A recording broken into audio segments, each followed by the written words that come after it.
Lastly, just on Galway as well, what was the mood like after the All-Ireland semi-final last year? What's the mood like going into Henry's third year? Is there a feeling that, improvement has been made, or where do you think they're at? Like, the lack of silverware over the 2 years is disappointing. I honestly, personally didn't think he'd stay on, particularly with the commute and everything. What's the general mood like?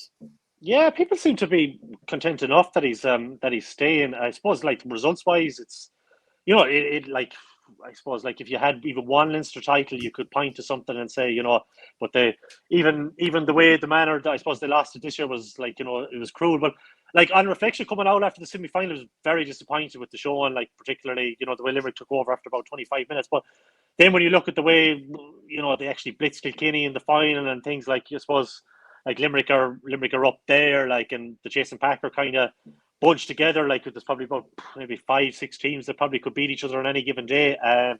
The mood, like, people, supporters seem to like him. Like, you know what I mean? Like, you would want to see a bit of silverware all the same. Like, though, and I probably be along your boat as well, Michael. I was probably a bit surprised, but I thought that might have been it, but he obviously sees something there. And, like, the thing is, it's, by the sounds of it, he's not just going to see out these 3 years. Like, and they're coming to an agreement with him to do a further 2 as well. So it's obviously they're trying to give him a bit of time to maybe build a team now at this point, because I imagine we will see quite a bit of change over the next 2 or 3 years in particular. Like, probably a lot of stalwarts that are even there since 2017 are probably likely to step away. Like, not that I'm retiring anyone or anything like that, but it just seems to be that team has probably reached its point now, and we do need a bit of change and probably fresh blood. And I suppose there's no shame in losing to Limerick, but, like, you really want to be like Kilkenny of how many Leinster titles racked up over the last few years, and like, looking at the teams on paper, like, particularly in Galway, we wouldn't think we're that far away from them. You think we would have at least had one over that time frame, but that hasn't been the case. So